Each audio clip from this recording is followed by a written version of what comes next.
calansida media ugu imaa warar xaqiiqo ku saleysan sirar qarsoon warar degdeg ah fadlan nala joog oo subscribe saar channelkeena haddii aad nagu cusub tahay mahadsan kusoo dhawaada wararkii ugu dambeeyay xog xasaasi ah ciidamada dawladda oo la wareegay magaalo ay 15 sano ku sugnaayeen ururka argagixisada al-shabaab isla markaasina beelweynta murugsada ayaa dhegta dhiiga u dartay argagixisada al-shabaab xasuuq ba'an u geystay wararkii ugu dambeeyay ayaa ka soo baxay dagaaladii halkaasi ka dhacay afhayeenka wasaaradda gaashaandhigga xukuumadda Soomaaliya Generaal Cabdullaahi Cali Caanood oo maanta shir jaraa'id u qabtay wariyaasha ayaa ka warbixiyay howlgallada ka socda gobolka Galgaduud Generaal Caanood ayaa sheegay in ciidamada dawladda iyo kuwa deegaanka ay guulo ka gaareen dagaaladii u dambeeyay ee ka dhacay deegaanka Wabxo iyo tuulooyin u dhow isla markaasina xasuuq ba'an loo geystay ururka argagixisada al-shabaab afhayeenka ayaa xaqiijiyay in ciidamada huwanta ay si buuxda ula wareegeen gacan ku haynta Wabxo oo ah magaalo ay 15 sano ka badan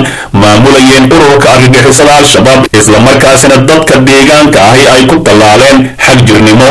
waxa uu yiri ciidanka muddo hal saac ka hor waxay la wareegeen deegaanka Wabxo oo ah magaalo weyn oo ballaaran oo ilaa xalay howlgal uu ka socday ayuu afhayeenka warbaahintu sheegay sidoo kale wuxuu intaasi ku daray in ciidamada ay qabsadeen tuulooyin kale oo hoos taga deegaankaasi sida Warxoolo Waragabile iyo Ceelgorof dhinaca kale afhayeenka wasaaradda gaashaandhigga ayaa ka gaabsaday inuu shaaciyo khasaaraha ka dhashay dagaaladaasi balse wuxuu tilmaamay inay dib ka soo shaacin doonaan khasaaraha rasmiga ee halkaasi ka dhacay xaaladda ayaa ilaa iminka kacsan waxaana deegaanada soo galay gacanta dawladda ay dhacaan inta u dhaxaysa degmooyinka Ceelbuur iyo Guraceel ee gobolka Galgaduud Ceelbuur ayayna ku wajahan yihiin ciidamada xoogga dalka Soomaaliyeed iyo kuwa iskaashanaya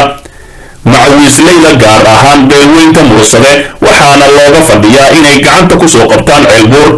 beesha xawaadle ayaa geli ahaanba soo nadiifisay ururka al-shabaab isla markaasina guulo waaweyn oo isdaba joog ahi ayay ka gaareen 200 ilaa 300 oo kiiloomitir beelweynta xawaadle waa ay ka soo sufeeyeen ururka al-shabaab iminka waxa ay ku raad joogaan kuwa fakad ah oo ay doonayaan inay madaxyadooda soo jaraan isla markaasina ay ka iibsadaan cali jayte oo gudoomiyaha gobolka Hiiraan isla markaasina lafdhabar u ah la dagaalanka ururka argagixisada waxaana la doonayaa sanadka intuusan dhamaanin in gebi ahaanba la soo afjaro ururka argagixisada al-shabaab dhagaystow ogow haddaadan xalka qayb ka noqon waxaad qayb ka tahay dhibaatada dalka